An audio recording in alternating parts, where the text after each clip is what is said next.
Bright করে দিব। আমি আজকে এই করেছি একটা ব্রাইটকে সাজাচ্ছি। দেখতেই পেয়েছেন আপুটা তার স্কিন টোন অনুযায়ী মেকআপ চাচ্ছে না, একটু ব্রাইট মেকআপ চাচ্ছে। মাশাআল্লাহ আপুটা কিন্তু দেখতে অনেক সুন্দর, কিন্তু আমি চাইছিলাম তার স্কিন টোন অনুযায়ী মেকআপ করতে, বাট আপু বলে যে না, তার ব্রাইট মেকআপ পছন্দ। তো যাই হোক, এখন ক্লায়েন্ট যেটা যাবে সেটাই কিন্তু আমাকে করে দিতে হবে। তো আপুর মেকআপটা শুরু করে দিলাম। আপু যেরকম চাচ্ছিল তার স্কিন টোন অনুযায়ী, তো আমরা ধাপে ধাপে আপুকে এখন স্টার্ট করবো। একটু বলে নেই আজকে আমাদের ফার্স্ট ক্লায়েন্ট। তো যাই হোক, আমরা ভিডিওতে ফেরত আসলাম। তো যেমনটা বলছিলাম যে আপু তার স্কিন টোন অনুযায়ী মেকআপ চাচ্ছে, একটু ব্রাইট চাচ্ছে। তো সেই হিসেবে আমি আপুর একটা বেস করলাম। তারপর আমি খুব একটা ব্রাইট করি নাই, যতটুকু আমার কাছে তাকে ভালো লেগেছে ঠিক ততটুকুই আমি তাকে বেস মেকআপটা একটু লাইক করেছি। আমার কাছে মনে হচ্ছে তাকে যদি একদম ন্যাচারাল টোনে রাখতাম, তাকে মাশাআল্লাহ ভাই অনেক সুন্দর লাগতো, কারণ মেয়েটার চেহারা একদম পুতুলের মতো।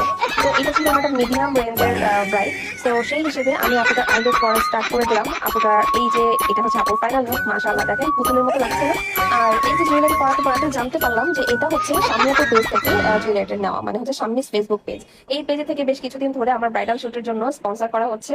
আর দেখে বোঝা যাচ্ছিল যে এটা শামিয়াপুর জুয়েলারি থেকে নেওয়া হয়েছে। তো আমি একটু খুশি হয়ে গেলাম। এবার আপনারা বলেন যে